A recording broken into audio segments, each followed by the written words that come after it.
सोलेंट to अनराइवल टांग सेक के इस एपिसोड की स्टार्टिंग में हम हर्ट हियरिंग फ्लावर को देखते हैं, जो कि सिर्फ प्यार के लिए जन्म लेता है और सिर्फ प्यार के लिए ही मरता है। और वांग ईयर युहाओ की ऐसी हालत को देख के कहती है कि इसने ये सब कुछ बस उसी के लिए ही किया है, और ये युहाओ की ऐसी हालत को देख के रो रही होती है। जबकि इस तरफ युहाओ जो कि काफी ज्यादा जख्मी होता है, लेकिन ये फिर भी वांग ईयर से कहता है कि वांग ईयर प्लीज मैं तुमसे भीख मांगता हूँ, प्लीज तुम मुझे उसके पास ले चलो। और इसकी ऐसी हालत को देख के वांग ईयर को काफी ज्यादा बुरा लग रहा होता है और ये इसके पास बैठ के कहती है कि आखिर तुमने ऐसा क्यों किया। जिसके बाद ये रोते हुए युहाओ से कहती है कि ठीक है मैं समझ गई, और अब तुम बातें करना बंद करो, मैं तुम्हें उसके पास जरूर लेके जाऊंगी। और तभी युहाओ का हाथ नीचे गिर जाता है, जबकि युहाओ अब भी डोंगर को ही पुकार रहा होता है और इसे काफी ज्यादा खून की खांसियां भी आ रही होती हैं। और युहाओ की ऐसी हालत को देख के वांग ईयर मन में कहती है कि अचानक से इसकी पूरी बॉडी के अंदर कोल्डनेस फैल गई है, क्या ये यहाँ पे मरने वाला है? नहीं, ऐसा नहीं हो सकता है। और फिर वांग ईयर तुरंत ही अपने गोल्डन ड्रैगन स्पीयर को बाहर निकाल के यूयू को धमकाते हुए चिल्लाते हुए कहती है कि आखिर इसे क्या हुआ है और मैं कैसे इसे बचा सकती हूँ, जल्दी से बताओ। और वांग ईयर को अचानक से इतने गुस्से में देख के यूयू चौंक जाती है और ये कहती है कि इसके जख्म वाकई में काफी ज्यादा गहरे हैं, और ऐसा इसलिए हुआ है क्योंकि इसने ब्लेजिंग सन स्प्रिंग के पानी को पिया है, जिस वजह से इसके इंटरनल ऑर्गन्स पूरी तरीके से जल चुके हैं। और इसका जैसे प्यार को लेके ऑब्सेशन है, ये बिल्कुल उसी पर्सन के जैसा है जैसा कि उसके अपने वाइफ के प्रति था। तो वांग ईयर गुस्से से कहती है कि ये तुम अपनी बेकार की बकवास करना बंद करो, तुम तो बस ये बताओ क्या तुम इसे हील कर सकती हो या नहीं। और फिर वांग ईयर काफी खतरनाक तरीके से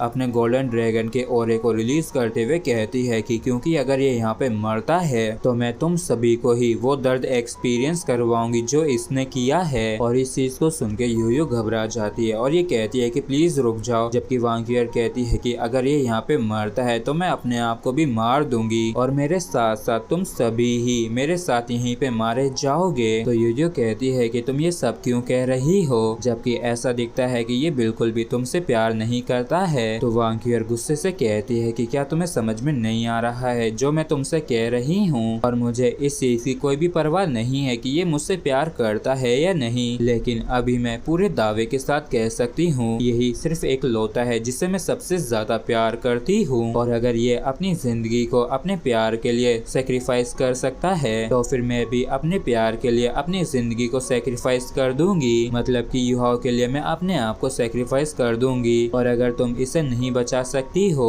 तो मैं अपने लास्ट ट्रम्प कार्ड को इस्तेमाल करूंगी और तुम सभी को ही अपने साथ नरक ले जाऊंगी। जबकि इस तरफ यूयू परेशान होकर मन में सोचती है कि आखिर यंग पीपल ऐसा कुछ क्यों करते हैं जब बात उनके प्यार पे आती है तो। और फिर ये वांग ईयर से कहती है कि इसे हील करना मेरे लिए तो नामुमकिन है, लेकिन मैं एक रास्ते को जानती हूँ इसे बचाने के लिए, अगर तुम चाहो तो वो मैं तुम्हें बता सकती हूँ। जिसके बाद में शेरक एकेडमी का सीन दिखाया जाता है जहाँ पे डोंगर अकेली उदास बैठी होती है और ये युहाओ को याद करते हुए मन में कहती है कि युहाओ आखिर क्यों तुम मुझे छोड़ के चले गए, और क्या अब तुम मुझे धोखा दे रहे हो, लेकिन आखिर क्यों तुम्हें वांग ईयर के साथ ही जाना पड़ा, क्या मैं तुम्हें अच्छी नहीं दिखती थी? मुझे तो बिल्कुल नहीं लगता है कि तुम मुझे इस तरीके से छोड़ के चले जाओगे युहाओ, क्या कभी तुम दोबारा से लौट के भी आओगे? और फिर डोंगर रोते हुए मन में कहती है कि मैं तुम्हारे बिना जी नहीं सकती हूँ। वाकई में तब काफी ज्यादा दर्द होता है जब तुम किसी को काफी ज्यादा प्यार करो और वो तुम्हें बिन वजह ही छोड़ के चला जाए। युहाओ प्लीज घर लौट आओ, और अगर तुम लौट के आते हो तो मैं कुछ भी करने के लिए तैयार हूँ, और अगर जरूरत पड़ी तो मैं अपनी जिंदगी को भी बेच दूंगी। और फिर हमें शेरक एकेडमी के बाहर का सीन दिखाया जाता है जहाँ पे जूसान सी टहल रहा होता है और ये मन में डोंगर के बारे में सोचते हुए कहता है कि आजकल डोंगर काफी ज्यादा उदास दिख रही है और मैं बिल्कुल भी नहीं जानता हूँ कि आखिर ये कमीना हुआ युहाओ कहाँ चला गया है और ना जाने वो किस नर्क में होगा अभी। और तभी अचानक से इसका ध्यान किसी पे जाता है जो कि कुछ दूरी पे इससे होते हैं, जो कि इसी की तरफ आ रहे होते हैं। और जैसे ये क्लियरली उन्हें देख पाता है तो इसके काफी तगड़े वाले होश उड़ जाते हैं, क्योंकि ये दोनों आने वाले और कोई नहीं युहाओ और वांग ईयर होते हैं। और कुछ ही पलों में ये खबर वांग डोंगर तक भी पहुंच जाती है और ये कहती है कि क्या ये सच में सच है कि युहाओ लौट आया है, पहले ये बताओ कि वो कहाँ है। सिस्टर नान जल्दी से मुझे बताओ। और जियांग नान बताती है कि वो फ्रंट गेट के सामने है, लेकिन और जियांग जियांगनान कुछ आगे कह पाती उससे पहले ही डोंगर बिना सुने आगे चली जाती है, जबकि जियांगनान कहती है कि लेकिन वो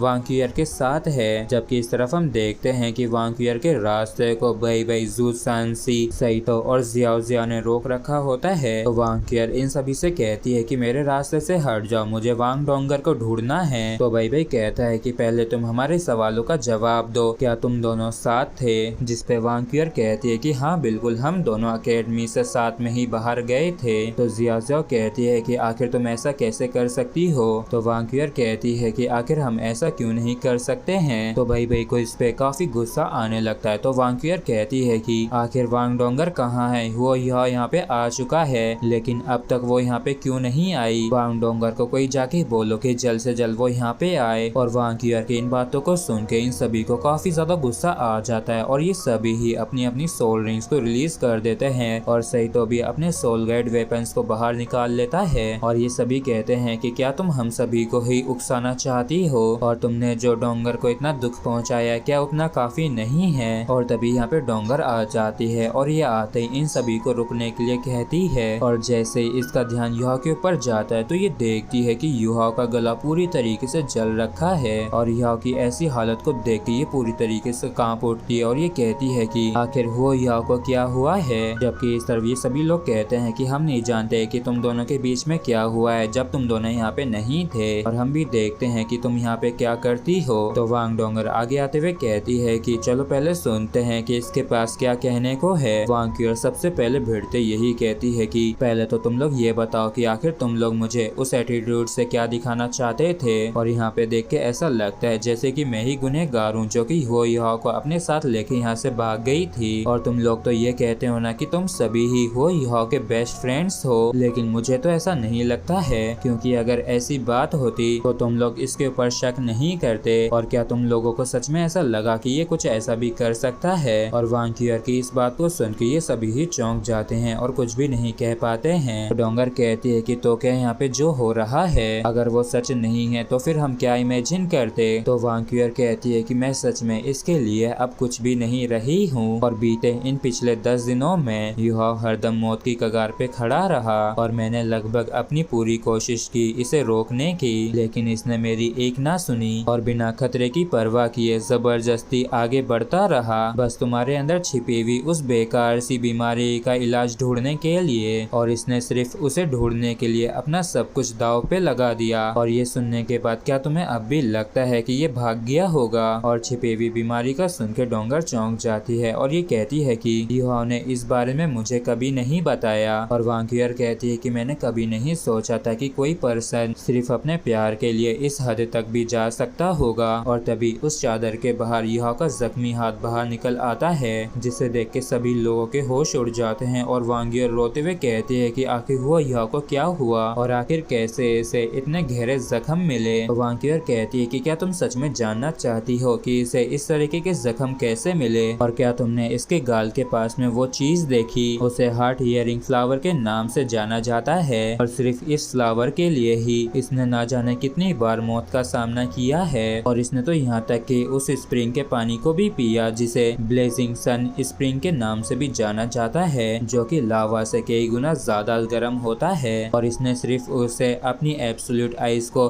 सप्रेस करने के लिए ही पिया था। और जब ये उस ब्लेजिंग सन स्प्रिंग के पानी को हाथ में ले रखा था, उसी से जलने की वजह से इसके हाथ में इतने गहरे जख्म आए और यहाँ तक कि इसने उस लावा जैसे पानी को पिया भी था, जिसकी वजह से इसकी इतनी बुरी हालत हो गई है। और इसी के साथ फ्रेंड्स एपिसोड भी हमारा यहीं पे खत्म होता है। अगर आप लोगों को वीडियो अच्छा लगा हो तो प्लीज चैनल को सब्सक्राइब और वीडियो को लाइक करना बिल्कुल भी ना भूलें। Thank you.